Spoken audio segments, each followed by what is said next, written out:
Hello and welcome to Tipsy Tolstoy, Russian literature for the inebriated. I'm Matt Gerasimovich, PhD student in Russian Lit. This week, I got my first professional barbershop shave, and Cameron asked me if I got the full Sweeney Todd experience. Well, not yet. I mean, you're still not. here.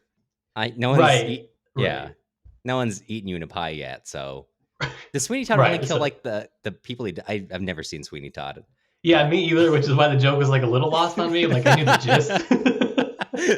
Two people who've never seen a play making reference to it. That isn't the epitome of our podcast. I don't know what is. Yeah, I've actually never even read a book before. Well, I am Cameron Lalana, and as I was telling Matt earlier, yesterday was a day for me. It was, first of all, very heavy flooding here in California, so I've been like 9 hours a day at the news station, come back, sleep for 12 hours, wake up, making breakfast in the morning. My girlfriend gets bacon grease all over her hands, so like early morning, urgent care, like an hour, we come back. And we still haven't made breakfast. I'm start to like pick it up where we left off because we still haven't eaten. My roommate comes out and is like, "Hey, do you want to, a bite of this weed brownie?" I asked how much. He said 10 milligrams per brownie. I'm like, "Oh, that's basically nothing. I'll take a big bite, whatever."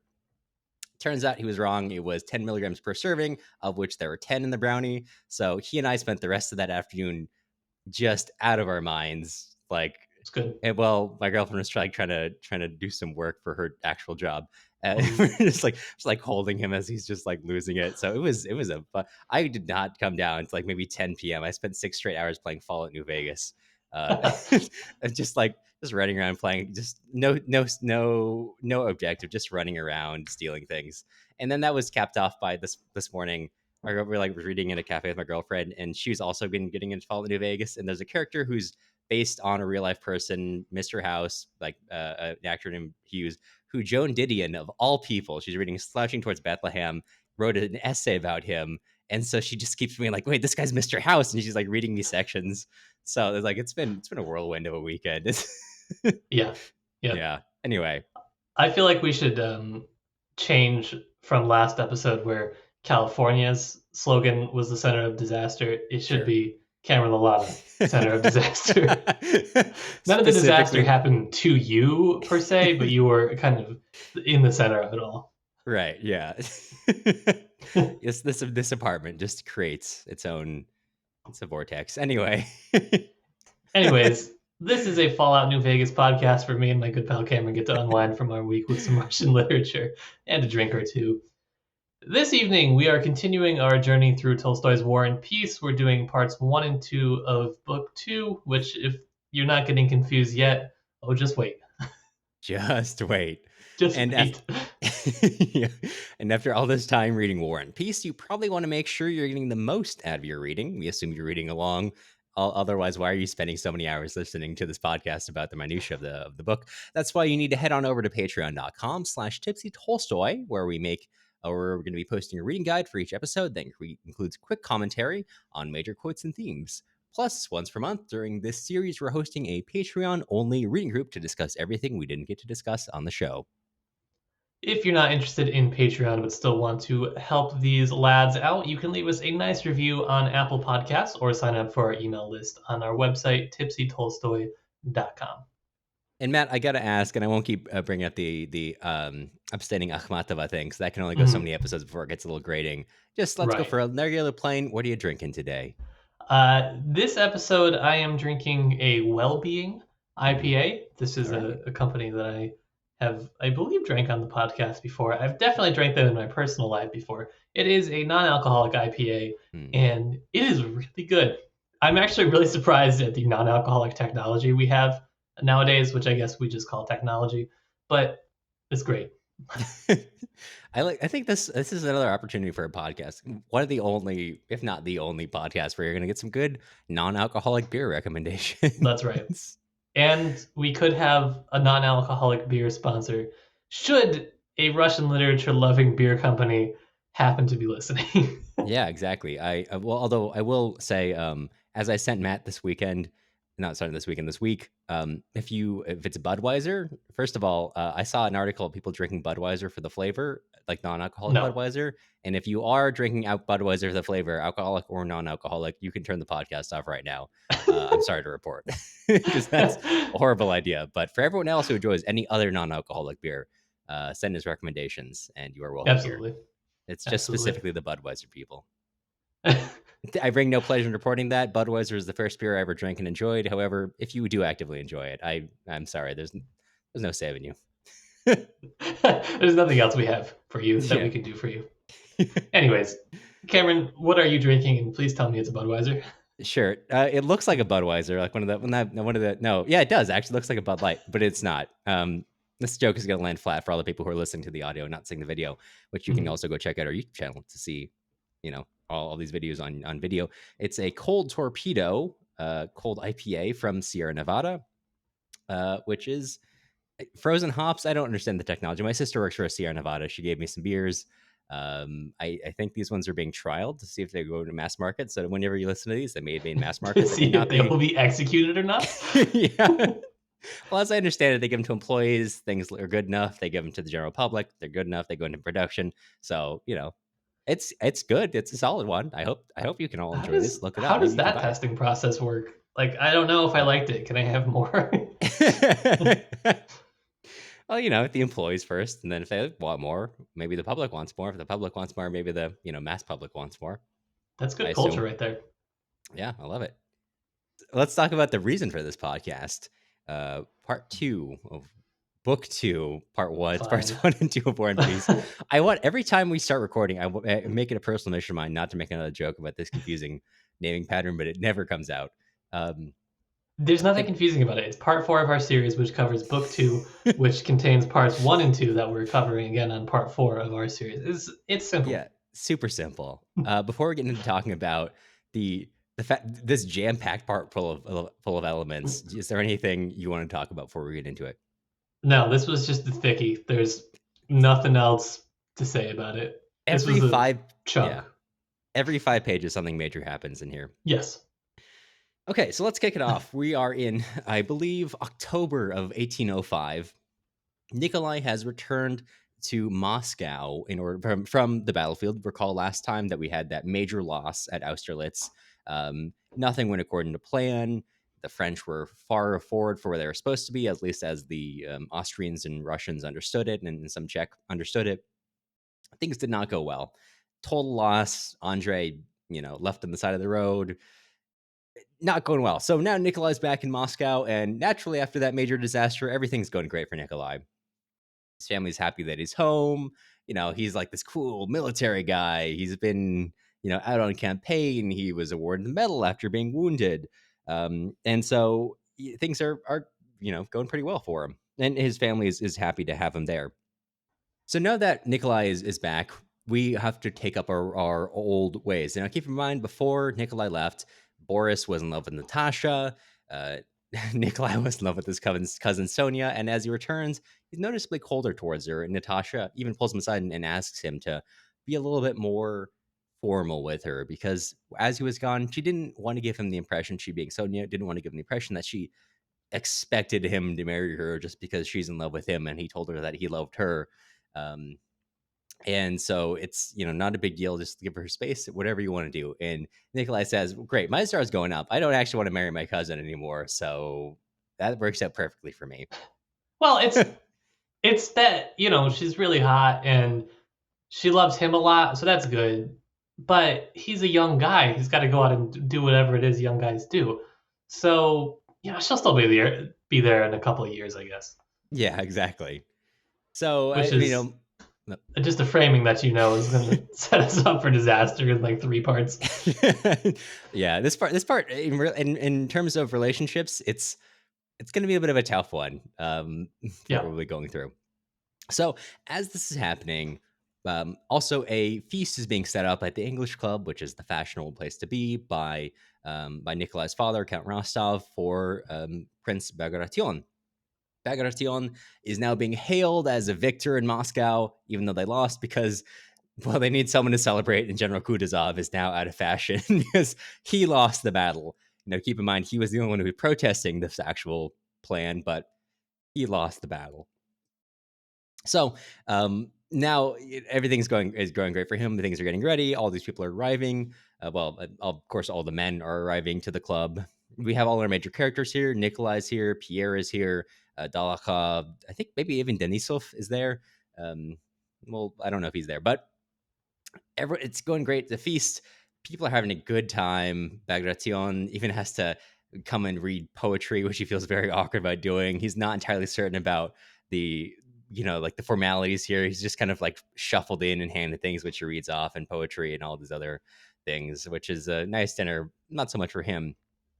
But as we jump into Pierre's perspective, he's not doing so great because there are a lot of rumors that his wife has taken a lover who happens to be our friend Dalakhov. I won't say his rank because it changes every time we meet him. And I honestly, I Yeah. think it changes once or twice more in this part. I do not remember anymore what part he is at that point in the book.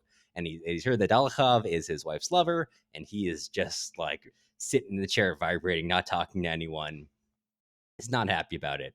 And things come to a head when at the end of the dinner, the people are passing out sheet music for something. And then Dolokhov kind of reaches over the table and grabs it out of Pierre's hand, begins to read it. And Pierre kind of freaks out and is like, "You villain. All right, I challenge you to a duel." And Dolokhov says, "Sure. All right." He looks at this pudgy man who has never fired a gun in his life and says, "Okay, let's duel." And the next day comes, and everyone expects them to basically call it off. And everyone is impressing upon Pierre. Hey, look, just say it was a mistake. Say you overreacted. You have to, because you don't actually want this duel to go forward. Everyone fully expecting Pierre to die. And he says, "Nope, I'm not going to do it. I've been humiliated by this man sleeping with my wife and then taking my sheet music. when will the when will the abuse end against When me?" will the And musical humiliation be over? yeah, and so they go up to 40 paces, and excellent, excellent duel scene. A lot of good scenes in this part. Hmm. They engage in their duel, and surprisingly, Pierre shoots Dolokhov, actually hits him even through all the miss. And Dolokhov, when he has already been shot through the chest or through the stomach, somewhere in the torso, shoots back and completely misses Pierre. So they all both get shuffled off. Now everyone's like super worried that Dolokhov's going to die. No one expected him to actually get hit, and so they bring him back to his mother's. And Nikolai finds out that Dolokhov, as a side note, has a doting mother and a sister with a disability, and they both adore him. He's like very nice to them. To everyone He's else, actually mommy's favorite. he is. Yeah, like before he goes there, he's like, "Nikolai, you got to go ahead. My mother will die if she like sees me in the state without any preparation." Um, so Pierre goes home, not feeling great. He's like sitting on the couch, face in his hands, like, "I got to go to Petersburg. I have to get away. My marriage to my wife is over. This humiliation has to end." And then Helena comes in and just begins to berate Pierre. Which also, sorry, before we get into the berration, the barrage, I should say, ding ding ding, Sweet Home Alabama meter.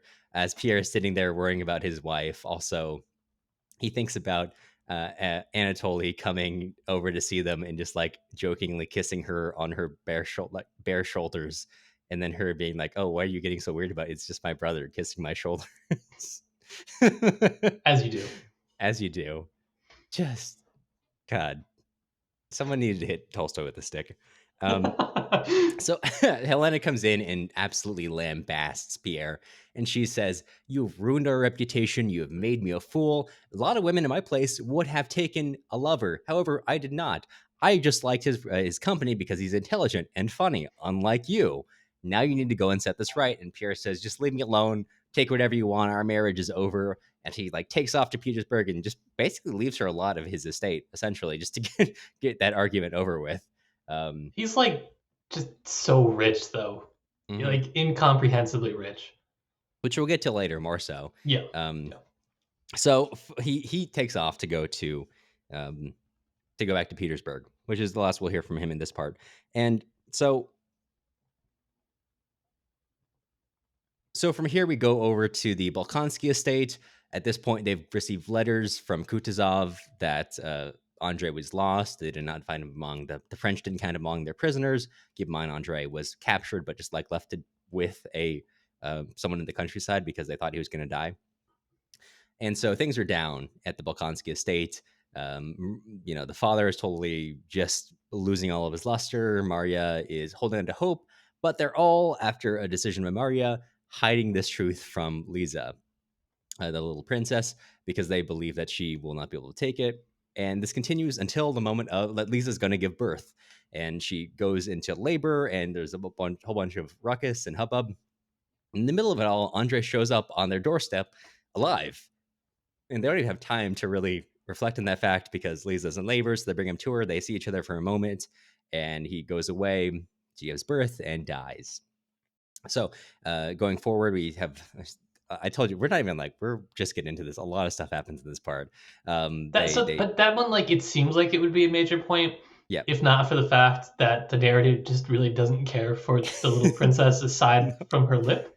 Yeah. So she gets a pretty quick and ungrateful ending, I think. I had to read it twice because I thought they were using because he walks in and sees like her dead body, and the way it's phrased, I thought it was like they were using it as like, oh, as if she were dead. They don't even say Yeah, she is dead. She's like, oh, she like her like the look upon her dead face. I was like, oh, okay, she's like passed out. No, she's dead. right. She No, didn't get to yeah, say she. literally, yeah. Yeah, She gets almost like an off-screen death in the scene where she's present. That's how it's narrated. yeah. So going forward, they have her funeral. They baptize the son as Nikolai Andreevich Bolkonsky. And all through it, it's noted that at all points to both the elder Balkonsky and the younger Balkonsky, that she seems to her body seems to look at them as they're asking, what have you done to me?" So going forward from there, a war is going on. Now the Napoleon's on the march again, and we have everyone getting ready to go. Nikolai, for example, he's getting ready to go back to the armed forces. And so is everyone at Denisov, Dalakhovsky. And while they've been in Moscow, Dalakhov, I don't know why I did Dalakhovsky, they've all been enjoying themselves. Dalakhov's been spending a lot of time with Sonia. Denisov has been spending a lot of time with Natasha. And I'm just going to get this out of the way. Like, Natasha's like 13 or 14, maybe, best case scenario. And that's bad. Sonia's 16. Uh, Dalakhov and Denisov are both like in their late 20s, early 30s. But there's a kind of a sort of a romance. I'm gonna call it kind of subplot there. Not subplot. It's actually pretty integral with the plot because as right before Nikolai is planning to leave, they throw a ball for all the teenage girls. But everyone goes. It's really just like so the teenage girls can kind of dance and get used to the soirees that are a feature of upper society. And so this is like their first times getting in those dresses and getting all made up as they will have to do much more often later in life. And while there, first of all, Dolakhov proposes to Sonia, and Denisov proposes to Natasha. We'll deal with these as they go. Sonia roundly turns down Dolakhov. It happens off screen, and Dolakhov kind of stalks off because Sonia is still in love with Nikolai. And this happens actually later on, but let's just deal with this now. Natasha is pretty into it and goes and tells her mom, hey, Denisov has proposed to me. And her mom, who is perhaps the only reasonable person in the situation, gets angry that anyone could have seen her daughter as a woman who's old enough to marry and like goes to march on Denisov and tells him off essentially, which good for her. Bar is so incredibly low, but hey, not accepting child marriage is what we're accepting as the baseline now. We'll take a stand on that on this podcast. Take a stand on the child marriage is bad train. Yep. Um, Yep. Shame on you, Tolstoy. Uh, so, as an outcome of Dolokhov, basically rejecting um, or Dolokhov being rejected by Sonia. Later on, Nikolai goes to see him. We should note that Nikolai and Dolokhov have gotten really close. Nikolai helped Dolokhov as he was recovering from the gunshot wound. So they're like kind of like brothers at this point. And then Nikolai comes in and he senses something wrong in this situation. And as he like goes into Dolokhov's place, who's just sitting there playing cards, and Dolokhov invites him to sit down and play cards with him. And Nikolai sees a cruelty in him, and he knows like that's the cruelty he gets when he gets bored. But he sits down anyway and he begins to play cards. And Nikolai has 2,000 rubles, which he has just gotten from his father. His father says, hey, we're kind of tight in funds. Please don't ask for any more money for a couple months down the road. Nikolai says sure. So he starts playing and he loses 600, then 800. And then he says, whatever, let me learn or kind of earn it back. And he writes down a bet for 600 and he loses that too. And it continues until he has lost 43,000 rubles, which is A small noted sum. a small sum, which is noted that's the amount that Dolokhov was looking for because that's the combined ages of him and Sonia. So that was how we're finally able to figure out how old Dolokhov is, which, if you're wondering, is 27. Again, Sonia is 16. Um, and so he wins that much and says, I want my money tomorrow to Nikolai very coldly. Nikolai goes home and very shamefacedly asks for that money from his father. Well, he goes through, and as he's waiting for his father to return home, so he asks for the money. Everyone else is having merriment and is happy, and he just feels out of place with that.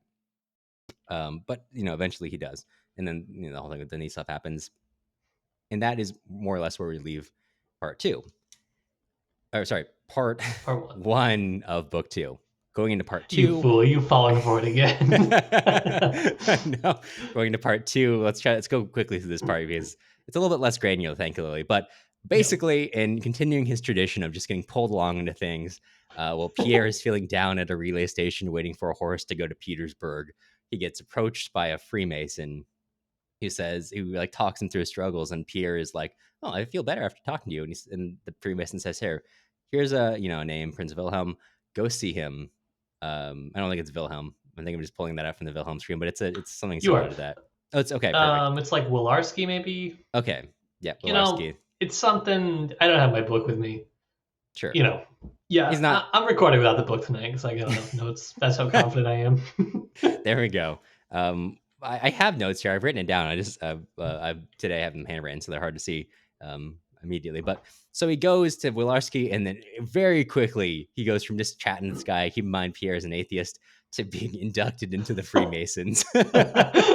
So we have this entire scene where he's like, in which again, if you're not familiar with the Freemasons, uh, let's not go into a larger history of that. If you're But not familiar with the Freemasons, look it up. I don't know what to tell you. if you're not familiar with the Freemasons, let me direct you to the documentary film um, National Treasure. It's got everything you need to know in there. Yeah. So he's being inducted into a religious organization, and he kind of sees this as a chance to religious revival. And they're going through all these kind of like dark rooms, skull and crossbones, like literally skulls and crossbones are around. And he's like feeling like, oh, this is right. This is the kind of the kind of place it should be. But at the same time, a lot of people were leading through like arguing in the background. I'm like, no, we should do it this way. No, like, no, this is the ritual. So at the same time that he's taking it very seriously, even the people running it are not entirely certain what they're supposed to be doing. um, and so he becomes a Freemason, which is just continues on.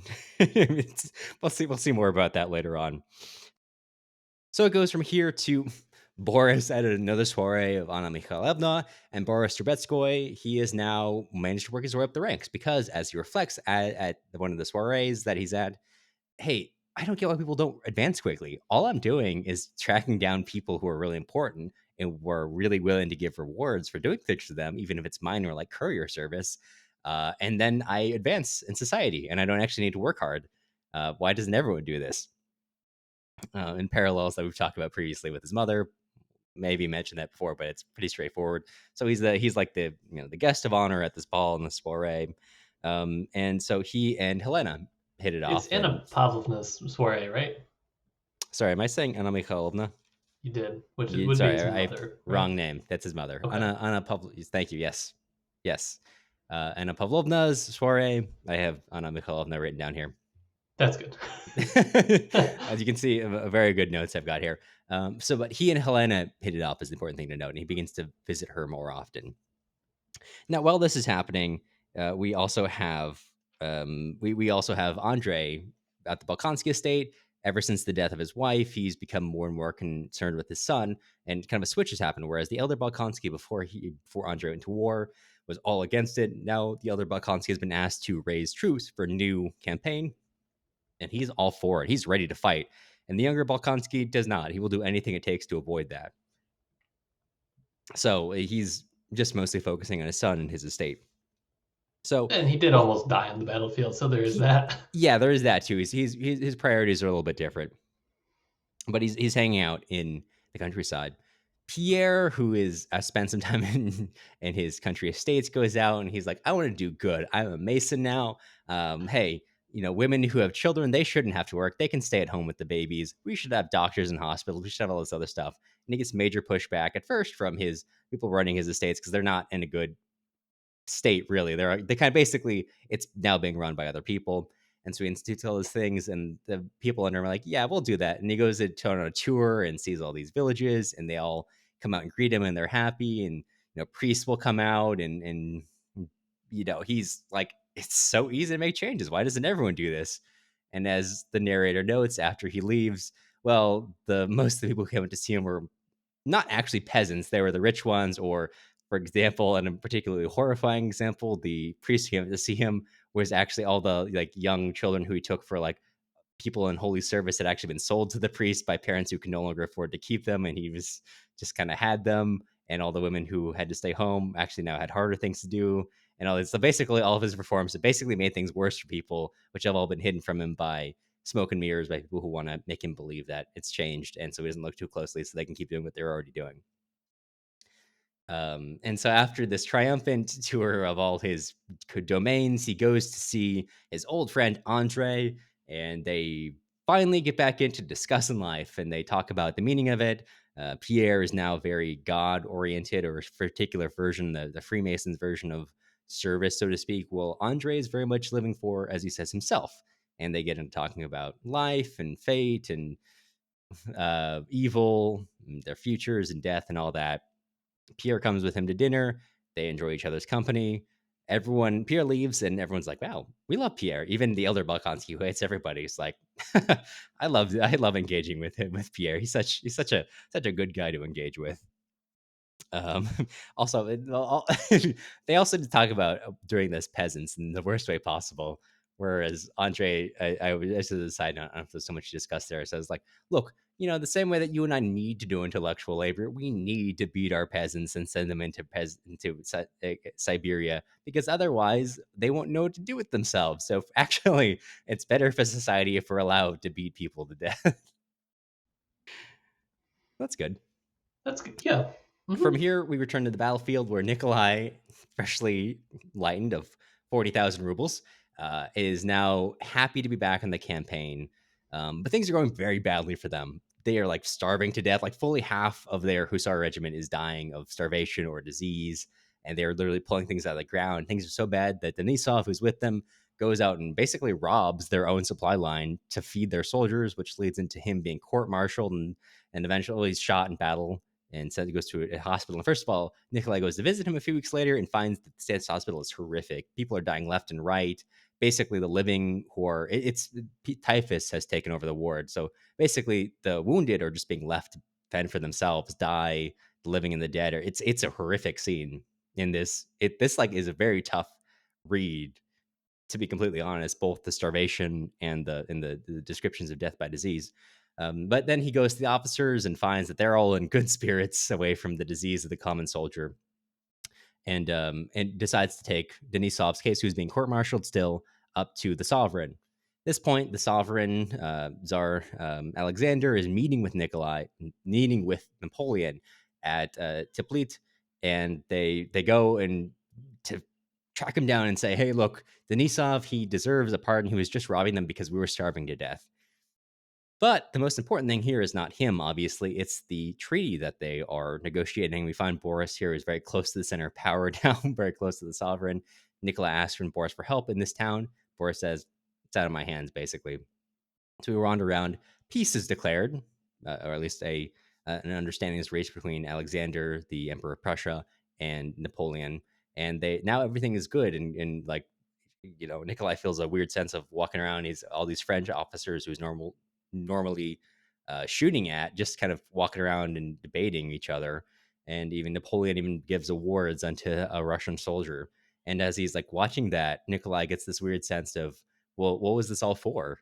I mean, Napoleon's just here giving us awards. Why are men sitting and dying in these hospitals? Why do we do this?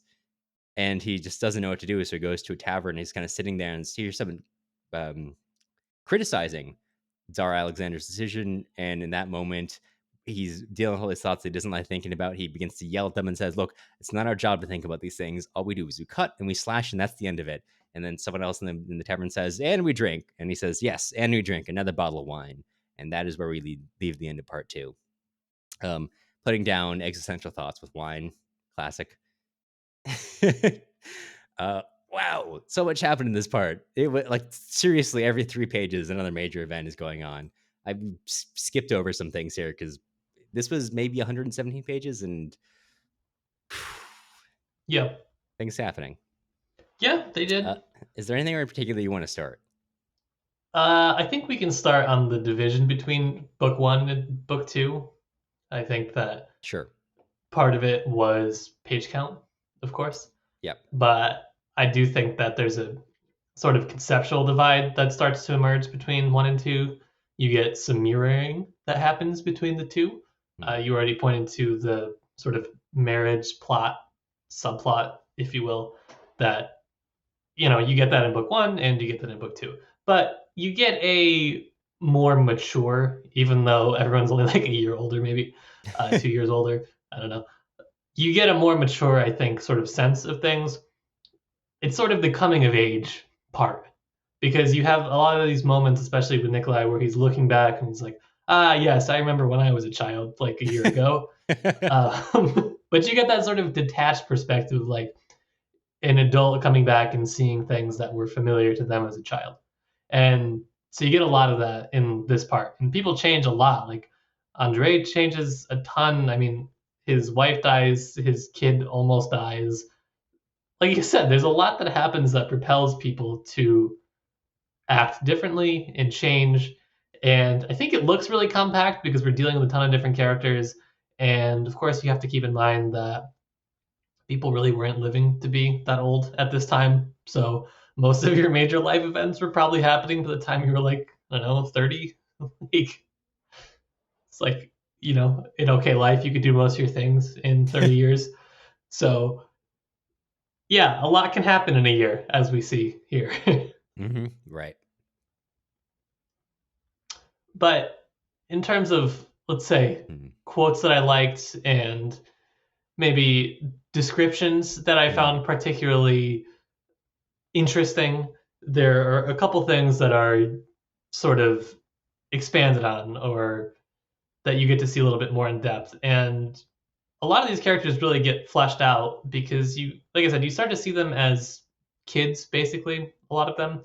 And now you get this sort of different sense. So Nikolai, he's coming back from the war, and there's this I like this line a lot that says, the house was as lifeless, as inhospitable, as if unmindful of who had arrived. And you get this great sense of this sort of center of attention that Nikolai is becoming that's very much just like his father, basically. And just the fact that everything from his point of view kind of dotes on him, basically. Uh, his mother, his father, Sonia, you get everybody just kind of lives to appease Nikolai more or less. And, when he comes back and there's not a giant party or something, he's, a little upset. And even once he meets people and there's this great moment of joy, eventually he has to come back down and he's not that happy about that. He's looking for more and more and more.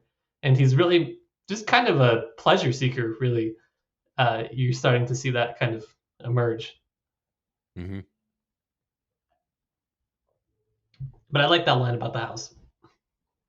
Yeah. I mean, he's people around him are people who this is jumping forward a little bit, but when he, for example, was talking to Sonia after Dolokhov has proposed to her and she turns him down, he says, look, if it was for my sake, overlook that. Of course I'll always love you, but you should really consider his proposal. And, people are not that I'll say he's like, things for him are going fine and he wants them to continue going fine. And he will talk other people into doing things that he thinks are good for them, which are smooth for him. Right. Yeah, what tends to be best for him is kind of a path of least resistance with other characters, which is interesting. Yeah. Different, for sure. Although, not necessarily always. He does have these kind of outbursts, as we start to see too. He's kind of volatile, which is fun. Right. Well, and we'll get more to that towards the end, more so once he's back in combat. But do you want to Yeah. go for a moment to one of our favorite topics here on Tipsy Tolstoy, a Hmm. good duel? Unless there's something you want to talk about before that point. So for the duel, obviously we have a Pierre who is formerly very easygoing and now has become somewhat neurotic over the rumors over his his wife's supposed infidelity. And over a slight provocation, Dolokhov taking some music out of his hand, he's now like, you villain, let me shoot you. And which, for I should say, also the duel itself is a incredible mixture of very tense, uh, of the scene setting of the two of them marching through the mist towards each other and shooting, and also incredible comedy. You know, immediately before the match, Pierre second has to explain to him how a gun works because he's never fired one before. In which he says, "Oh yes, of course I knew that." So first of all, just as a piece of there's a lot of really good pieces in this part of tension, the duel, the hospital, the starvation. It's there's some incredible, very tough scenery in this part, and I enjoyed that first of all. Um, but it's a very intricate duel. This is, I think, probably the most words that I've ever read, but just the mindset of someone just like stepping forward, walking through the mist. And somebody who doesn't know what he's doing as well, I promise. Yes, I mean, the exactly. fact that the whole duel is happening almost like externally to Pierre, it's like it's happening as a sort of out of body experience for him. Right. It's pretty funny. Yeah, I think also, well, let me see. Um, yeah, as they're getting into it, also to the point of how much things kind of happen to Pierre, even if he sort of causes them. There's a moment where he realizes this is real getting into it, and it said it was becoming frightening. It was obvious that the affair, having begun so lightly, could no longer be prevented by anything, that it was going on by itself, independently of man's will, and would be accomplished. So after a certain point, too, these characters are feeling like it just has to happen. Pierre feels like I don't have control of this anymore, even though he's given many chances to back out. People are actually begging him to back out, but he feels like things have to go forward. And Dolokhov, who loves nothing, really not afraid of death, just steps forward and is ready to take this on because he's bored of day to day life, as we'll see in the cards, and really the only amusements for him getting away from that boredom is a cruelty of one sort or another, a duel, fleecing your friends, tying a policeman to a bear, and then throwing it into a lake, or sorry, a river. There's a good book on this, actually. I'm going to add it to our bookshop thing. I so I have a collection of books going if you want to support the podcast, and you can buy whatever translation is available of War and Peace that you would like to read. And I'm also adding to it like secondary sources that I think are interesting. And there's a phenomenal book on dueling. It's like the main book on dueling that's been written. It's called Ritualized Violence Russian Style: The Duel in Russian Culture and Literature. And it was written by Irina Rafman, who is, good scholar, good book. Highly recommend if you're interested in dueling that you read it. And to your point, the book is about the duel as a ritual and how it is very difficult to stop a duel once this sort of process has been initiated. And it's really interesting because obviously we don't have duels now, and Cameron and I are really strong proponents of actually bringing them back and sort of reintegrating them into society as a whole. That's one of our big missions with the podcast. Yeah, And duels so, and so if seppuku is you're the two if you're big interested things. in, yeah, among many things, Yeah. but if you're interested in that, you should check out the book. It's Mhm. interesting. We'll probably be talking a little bit about it in our book club. So, hey, come on. There we go. Come on. Come on.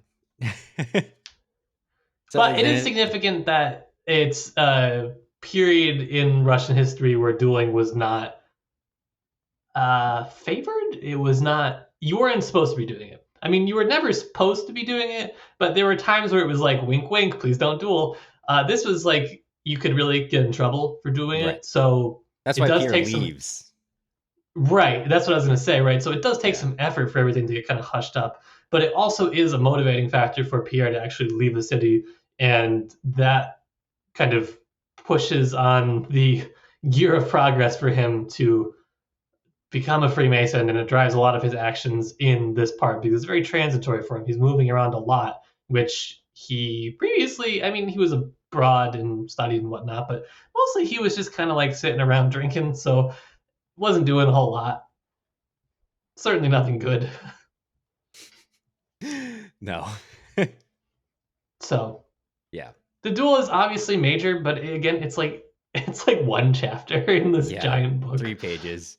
Mm-hmm. More, maybe more importantly, is just the conversation with him and Helena afterwards, where he kind of begins to realize that he actually yells at him and is like, "You trusted the rumors of the city over over me," and tells him that he's a not exactly, but in her very polite way, that he's a laggard, and any other woman would have taken a lot of her, but of course I'm different. Not for really for moral reasons. She's just kind of, No, but not. no, but I'm not like other girls. I'm worse. and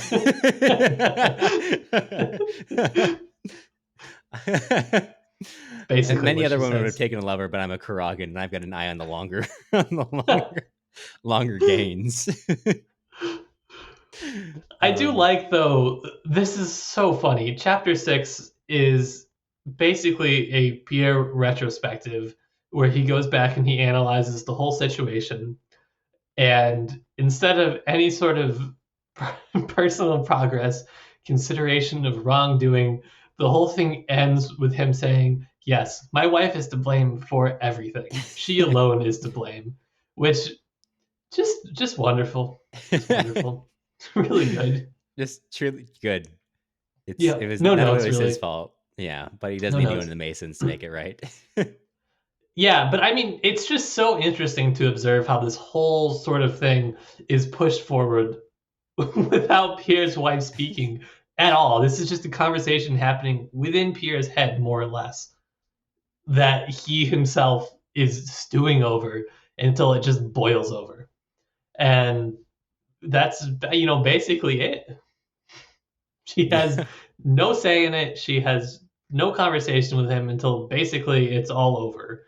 And did she do it? I don't know. But just the process by which it actually happened was interesting. Hmm. Right.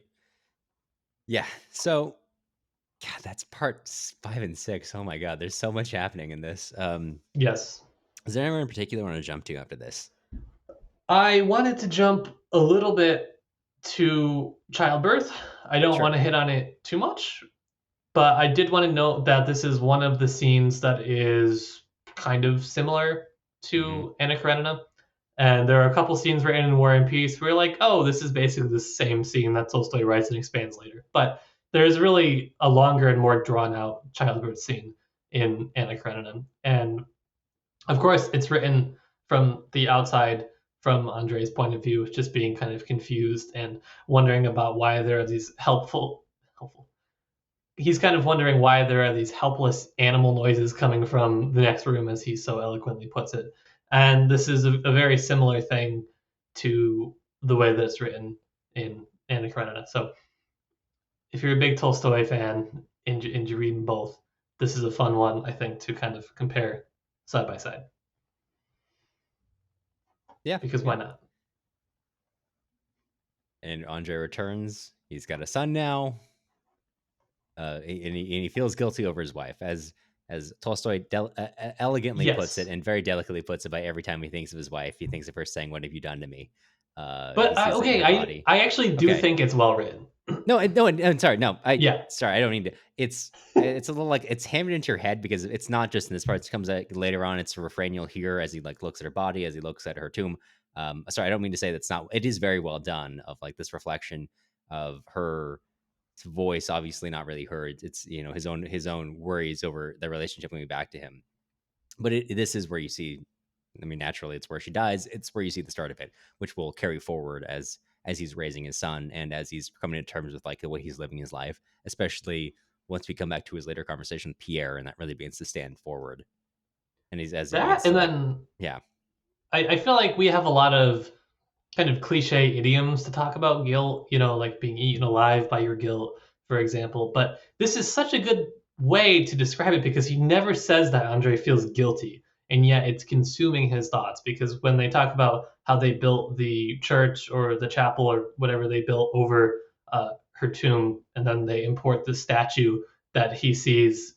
He thinks there's a similarity to the way that her lip used to look that's on the statue. And when he looks at it long enough, the statue seems to say the same thing that his wife seemed to say, that her dead face seemed to say, that why have you done this to me? That I've done nothing and you've all done this to me. And so it's just, I think it was a really good way of writing in guilt. And I know Tolstoy probably wasn't concerned with cliche at the time he was writing this, but it's just, I thought it was well done. No, it is like this whole part is like I was entranced this whole part, and it's a Yeah. little bit shocking that you'll go from one moment where you're like kind of curling your lip at some child marriage plots in one part, and the next part you're Yeah. seeing the most tense poker game I've ever read about. Yeah. So it's, I mean, the writing's well done. The Tolstoy is Tolstoy.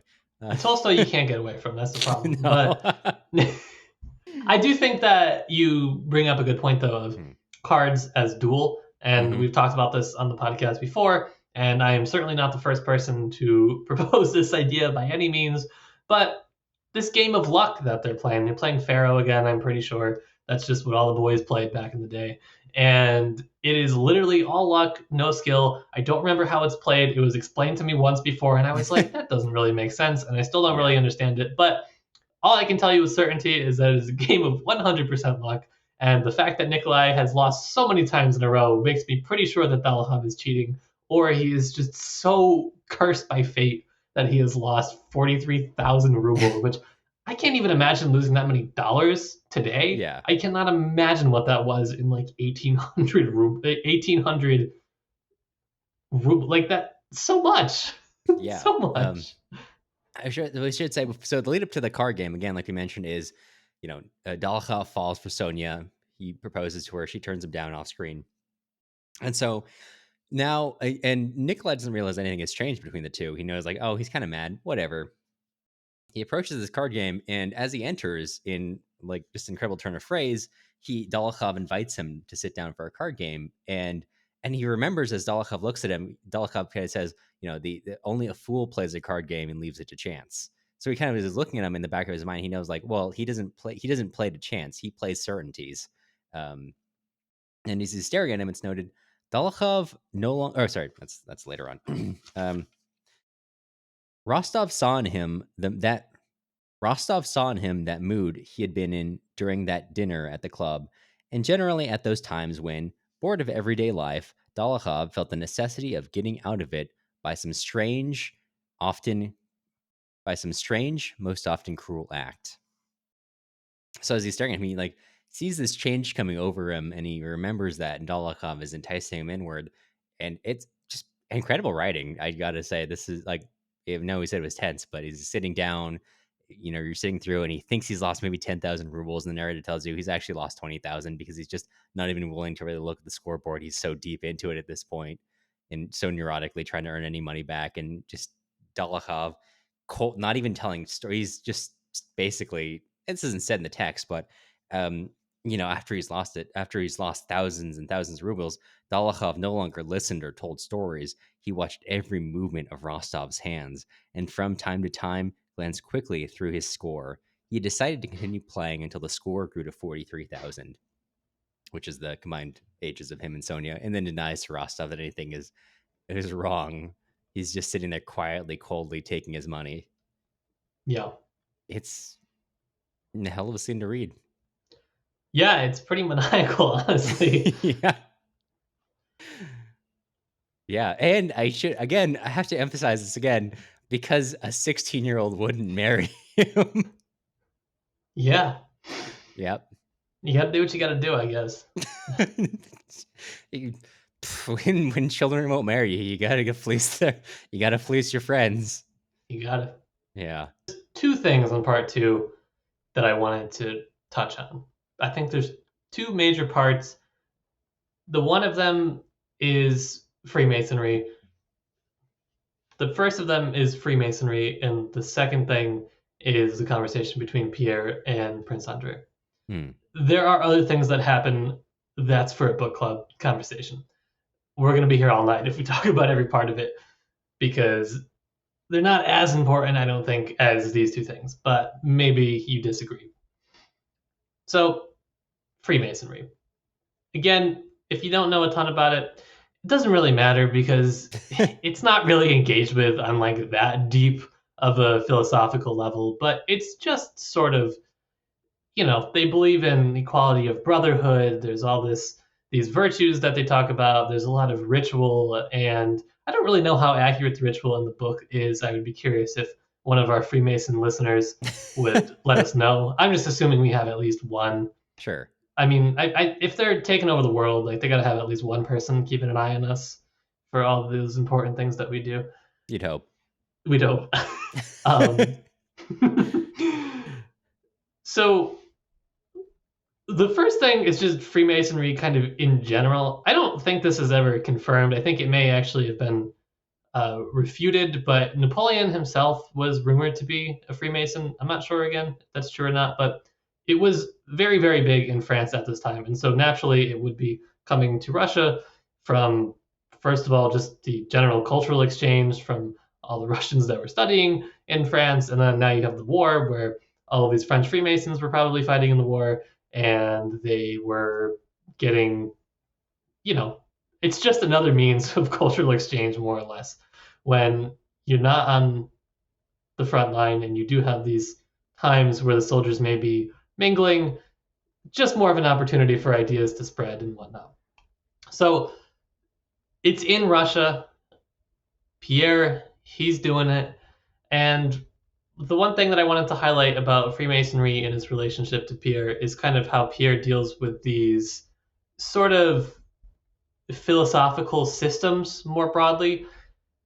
Freemasonry, at least the way it's portrayed in the book, is something that you can just kind of follow some steps and meditate a little bit, and it gives you these really good moral, absolute closed systems, and you can achieve whatever this sort of outcome is, this love of death, this internal peace, whatever it may be. Freemasonry can help you do that. And that's what kind of starts this conversation with Prince Andre later. And so this is how these two things are both connected and very important to this part and the book as a whole.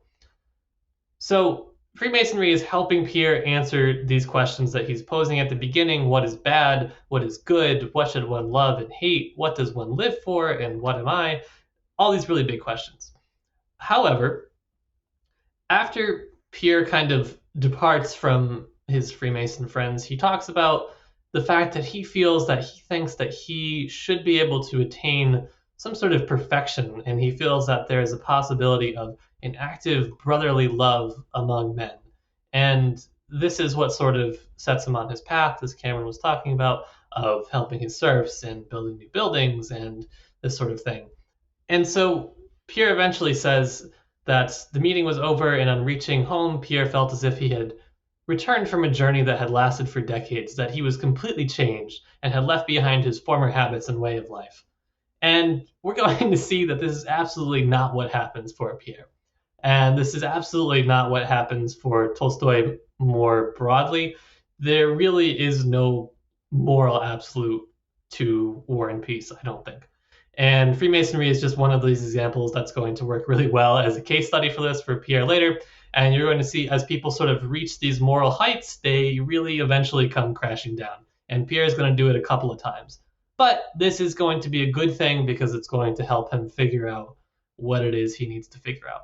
And you have Levin sort of do this in Anna Karenina as well. Tolstoy does it himself throughout his life many, many times. And so it's kind of an important thing to watch him go through.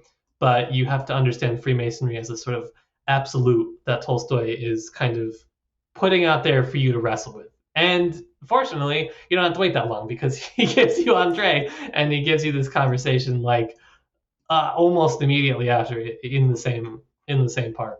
And what I thought about, which was funny to me, was that Pierre, even as he's talking with Andre, he knows that Andre is smart, and he's just hoping that when he starts to argue with him, that Andre doesn't undo his way of thinking with just like a couple of words. So he already kind of, I think, has a sense that what he's thinking isn't quite on solid ground. Mm-hmm. It should be noted that when he goes to see Andre, there's probably a good I don't know, maybe even one or two full chapters of them just kind of awkwardly dancing around any good subjects, partially Yeah. because Pierre is so afraid that Andre is going to immediately dominate his thinking as soon as they start talking about it, and then it takes a Yeah. while. That where Andre is like surprisingly gentle with him in a lot of ways, um, but it's paused because Pierre's so like you say, afraid that Andre is just going to undo everything he thinks so quickly. He's so insecure in the way he's thinking. Because even the moment, even as he's going through it, he's already doubting his own self as he's in the middle of the ritual, as he's in the middle of as in a dark room wearing nothing but a robe, like being forcibly prostrated in front of a weird altar. He's already like, is this really the right way to go? And you can see that reflected, and I don't need to re-explain. That's just showing off all the things Matt was talking about, as Andre is much more, well, seemingly, I should say, much more just like, I'm living for myself. I'm living for my my son, my family, whatever. Not, but only as so much as it benefits me. Which, well, let's talk about that more. It's a long conversation. They cover a lot of topics. It's very they haven't seen each other, as it's noted, in 2 years, and it's very deep philosophical conversation that you have with your friend after a couple beers. Yeah, they have a pretty major disagreement on this idea Hmm. of living for others versus living for yourself. And I think Andre is right and wrong. And he is proven right in this book, this idea of living for others as Pierre is currently doing it through his Freemasonry ideals is not really panning out. And you already mentioned this, so I won't rehash it, but when he's going to his different properties and looking at the effects of what he's done, and he thinks, wow, good on me, I'm so great. But what the narrator is very quick to point out is that nothing he did helped. Actually, he made it so much worse for everybody. And or either he made it worse or it was already bad and they're just kind of shuffling him along like, oh great, you big rich oaf, thank you for the money. Yeah. And so Andre is right in the sense that right, not this is not helping. This is not a sort of living for others that should be a model that we should aspire to at all. And this is a really pressing and important question to Tolstoy. Actually, the fact that it's appearing already in War and Peace is it's great because it's setting the stage for the probably the world's biggest mental breakdown ever that he has by the end of his life, where he writes a book that we have covered on this podcast. It's been translated 1,000 different ways, but it's like, what then shall we do? What then shall be done? Think we did a what is to be done because that was the name of the series that we're doing. It's way back. It's episode like, I don't know, Hmm. 17 back there. But the whole book, which is not that good, is trying to figure out how actions affect other people, but not in this always super direct way, kind of a little bit more abstract, I guess. And so through Pierre's ideals, which are really good and well meaning, he actually makes life worse for a lot of people. And it's an interesting commentary on progress, on social reform, and you might not necessarily agree with it, but it is interesting for this time that he's writing as well, which is progress oriented, to put it to put it one way. Yeah. And yeah, so I don't know about you, but I think Prince Andre, he had a couple good zingers in there, and then I think that he is right in the sense that living for family is in some ways living for yourself. That's he's not the only one who said that. That's been said before. But what I do disagree with some of like his categorization of his own change where he says I used to live for glory, which was actually living for other people. And I would say I don't think so. Yeah. I think it was Yeah. living for yourself. This conversation was fascinating to me because it's something you told me a long time ago about looking towards Tolstoy's shorter works for ideas that'll develop in bigger works, and it does make me like, as I was looking at this, I was seeing the connections to, partially, not so much in this part, a little bit earlier, maybe Father Sergius, of like that, like that character who had everything, attractive, rich, whatever, and turning that away for the church. No, that's a slightly differently for Pierre here, because Pierre turns it away for not for like becoming an anchorite, but rather to become a Freemason, its own thing. But this, especially like this conversation that they have about the serfs specifically, is interesting to me because, of course, as we know of Tolstoy's own beliefs later on in life, from, as you mentioned, what is to be done, he has this kind of epiphany and begins to realize that his life can only exist because of as like a non-worker, because of the life of the workers. And so he has this, like, not Marxist, like, it's a very close to what at like very easily if you consider a Marxist interpretation, where he's like, yeah, it's like these people who own things can only exist because of people who work, who in another system Wait a you might minute, are call we the baddies? yeah, in another system maybe you might call that a working class, in an ownership class, or a capitalist holding class, capitalist class. But of course, I don't think we have any evidence that Tolstoy ever read any Marx, although his beliefs kind of parallel, not in such a systematic fashion that Marx lays out. But uh you're kind of seeing these like these like webs in this one particular conversation. Is like you pointed out, this is really something that sticks out to me, because it is combining a lot of Tolstoy's thoughts that he's expressed in other places and other works, but also with thoughts that are obviously being had at the time, of like Andre later on asserting that there is a certain thought class, people in the nobility. And as also, this is something that I should say is interesting beyond just Tolstoy, but asserting that there's a certain class of people who are thinkers, and we need us to think in the same way that there's a certain class of people who are just workers, and we need to beat them, or we need to send them to Siberia if they think otherwise. But yeah, like this conversation of that's happening here between the two of them, of that's like an interesting conversation in Tolstoy's other works, in things that are happening in Russia, in the Russian Empire, and other places of the world at this time. It's just a fascinating conversation, and two, like the just out getting out of specifically analyzing this book for its time, this idea that like working classes are people who don't need to think, is something that's like true to today to a certain extent. I don't think anyone would really say that, but I forget. Well, I think I was reading what was it? I want to say Bertrand Russell. I'll double check that. Check the show notes, make sure that's correct, right? But like, was writing in like the early 20th century about to the privileged classes. It's shocking that a working class person should have luxury, or should have a moment to rest, or should have leisure time, or should have not work. Uh, and so these ideas being expressed by Andre of, if we don't beat them for not working, they won't truly be the best they could be, because if we don't beat them and they don't work, then they'll go to drink, and they won't be a productive class. I mean, beyond just analyzing Tolstoy for Tolstoy, it's a larger idea you see in history, and to talk about literature not only as something that's worth reading in and of itself, but also to understanding currents of thought that are more perennial than we tend to think of them. It's Yeah, I, I don't know if Prince Andre is really 100% believing everything he's saying, or if he's no, just trying yeah, to kind but of, antagonize Pierre. yeah. But, I won't give him an out because he is trying to make this argument. Yeah, well, just the mere fact that it's expressed, I think it's Sure, interesting. sure. It's like when I was reading, I was reading a lot of Sinclair Lewis for a while, a couple of years ago, and so one of his books, Babbitt, which is written maybe the 1930s.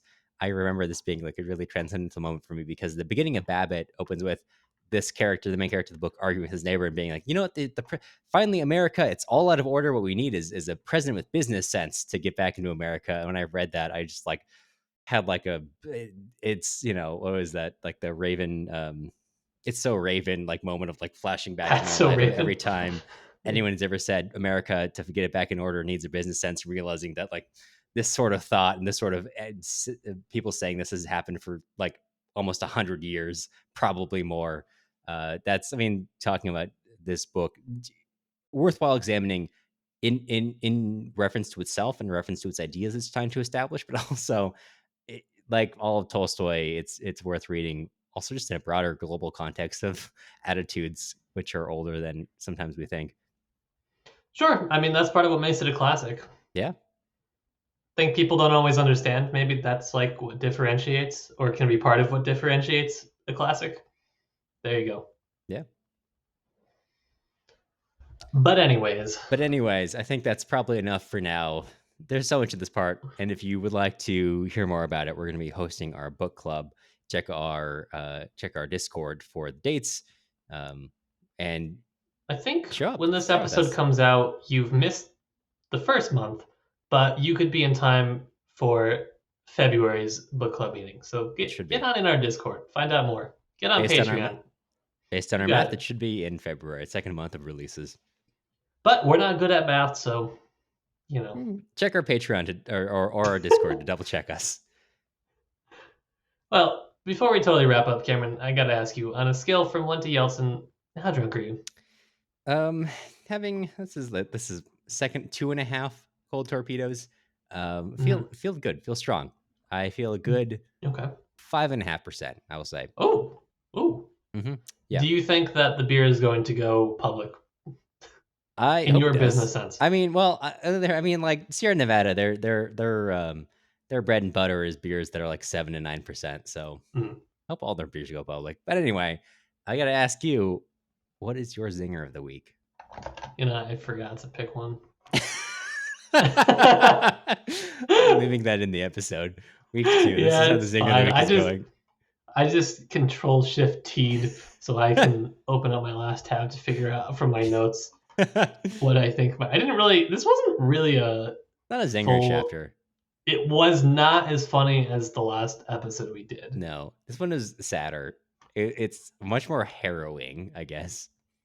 Okay, so I think my zinger is on how dumb Pierre is. I think I'll give that for a zinger of the week. Sure. Which, when he's being shown around to the States, the person who is, I can't remember who it was, is showing him around, is showing him things that, according to his understanding of his master, would be more likely to touch and delude him. Which is to say, Pierre's not that smart, but I think it's a funny line that what is it? It's noted that the person who's deceiving him is not very intelligent, but he's really cunning, and he can easily get one over on his more intelligent master, which I think is a funny reflection on the differences between intelligence and truly understanding something. I know I gotta wrap it up, and it is funny, but it also is just like the beginning of Anna Karenina when the narrator is narrating Anna trying to reconcile Dolly and Steva, and the narrator says that Anna divines what would touch Dolly the most in order to kind of reunite them. And it just made me think that was like very, very similar, but given to a minor character here instead of a major character. Yeah. Anna Karenina, anyways. Anyway, we gotta wrap it up. We gotta wrap it up. I got corporates. They're shutting down the lights. And corporate is literally. I think I see a laser. I think a snipers are coming for. I see a sniper dot. Yeah, it's on my forehead. Well, before the sniper takes either of us out, Matt. Yeah. What are we covering in our next episode of War and Peace series? TM. Next episode, we should be covering book 2, parts 3 and 4. Or no, just part 3. Tune into the episode to find out. I was thinking, so I didn't bring my book because I'm an idiot and I have my notes done. But I was looking on the couch earlier, and there's just like no good way to divide this book into 3 parts.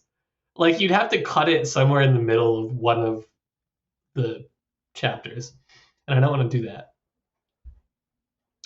So I think next week's the light week. I think next week we're reading part 3 of book 2. Next week you're taking it easy. Kick back, get your tropical drink, the umbrella for your tropical drink, and know that this is the only break you get. This is the only break, and then we're back at it, baby. We're back at War and Peace. Just war. It's just war. We're back. Just war, which unfortunately Tolstoy is a fairly adept writer at, and it is good and hard to read. I think I can't remember what, like there is one of these books that we're going to get to, and it is a much shorter one. But this was like, I don't know, in my copy this was like 150 pages at least, 170 maybe. Sure, yeah. I don't know how yours was, but this was a long 2 parts for me. Yeah. And then 3, 4, and 5 are also like, I think this book is about like 20 to 25% longer than the other ones. And so once we're through this, we are out of the weeds. Then we're still in the weeds, but we're out of like some of the other weeds, It's all weeds really. It's but all weeds. less. All weeds all the way down with Tolstoy. Right. Mm. It's like we were in weeds, but now we're in like a, I don't know, yuppie wildflower garden for pollinators, something like that. So it's like still weeds, but it's like intentional. Sure. Yeah. Sure. All right. All Fair right. enough. Well, this is the longest episode ending ever. Yeah. Just No, it's gonna not, cut it but off usually since we we're gotta- far drunker when it's this long. Before we let you go, we want to extend a sincere thank you to all of our current patrons. We've got Jeff, Madeline, Ann, Janice, Daniel, Darren, Daniel, Paige, Jesse, Lou, Irini, Brandon, Allison, Cole, Elise, Mysterious, Donor Dude, Joanne, Yitza, Alex, Stephanie, Eli, Caitlin, Brett, Isaac, Austin, Zachary, Pack Rob, Maya, Amanda, Blake, Shannon, Elizabeth, James, Ben, Khalil, Natalie, John, Amanda, Yulia, M. Nikolaevna, Danielle, Banana Karenina, and JG. Podcasting isn't free and grad school doesn't pay very well, so if you're interested in joining with our current patrons to keep the show running, take a look at our Patreon at patreon.com/tipsytolstoy. The music used in this episode was Soviet March by Toasted Tomatoes. You can find more of their stuff on toastedtomatoes.bandcamp.com and also on YouTube under the same username. If you're looking for other places to find us, you can also follow us on Instagram at Tipsy Tolstoy Podcast or join our email list on our website, tipsytolstoy.com. You'll hear from us again soon.